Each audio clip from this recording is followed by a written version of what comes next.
Good morning, everybody. We're going to look at how, number one, how to insert a row, and then we're going to look at inserting a table. So if I want to insert a new employee, I'm going to come over here, highlight, see my arrow changed, do a right click, and insert. All right, so if I want to put, let's say, Irene as my employee, I'm going to give her 30 hours, rate of pay, she's going to get $13.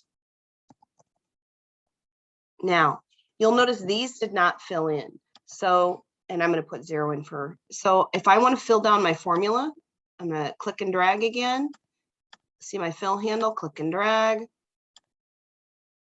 and click and drag. Just a little eye check. Now this overtime is 0 because she didn't work any overtime. Okay. Now that will automatically update down here into that formula because as my formula, it's G2 through G13. Okay. So those formulas automatically adapt, excuse me, even when I insert a row of a new employee. That's the first thing. I'm going to take out my color here just as we're thinking about things. All right, now we're going to insert a table, and a table helps us sort data pretty quickly. And what I'm going to do is I'm going to select my information. Now I am leaving out the total and the average. All right, so if you're noticing, and when you work on at home, don't put in your total and your average, and there's a reason for that. All right, so now we're going to go to insert table. So on your ribbon, insert. Now, this is going to ask me, hey, is this right? The other thing it's going to ask me is if it has headers.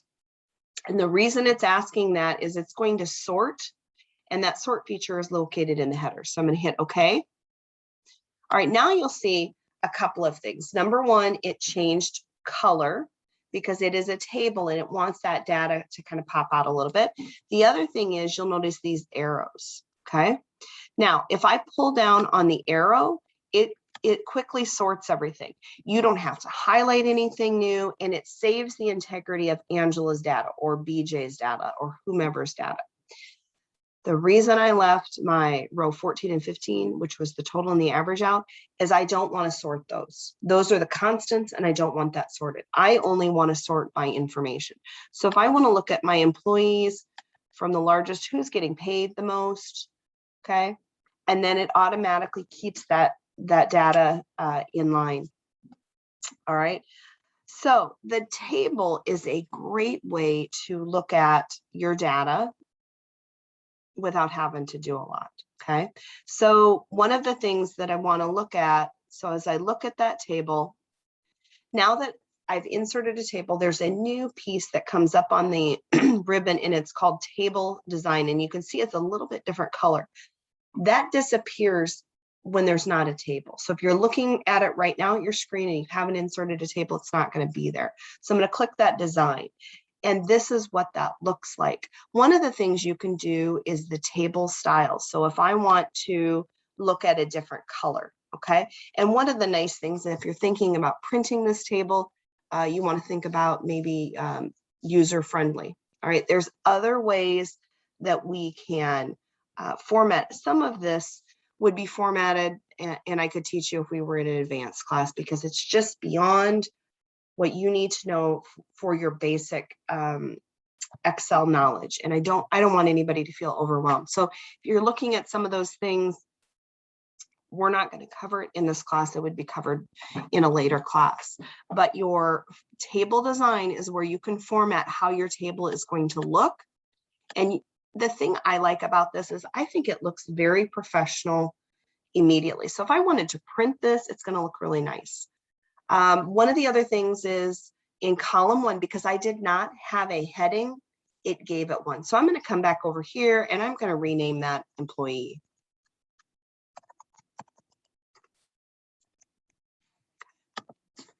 All right, so that looks a little bit better. So again, if I want to sort any of this data, I could come up here and I want to sort from largest to smallest. I want to look at my overtime.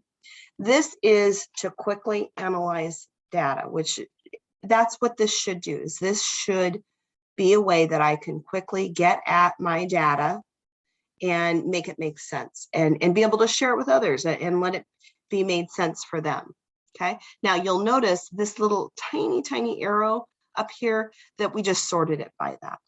All right, so our assignment this week is going to include in adding our new employee, Irene, and we're going to create a table. Thanks, guys.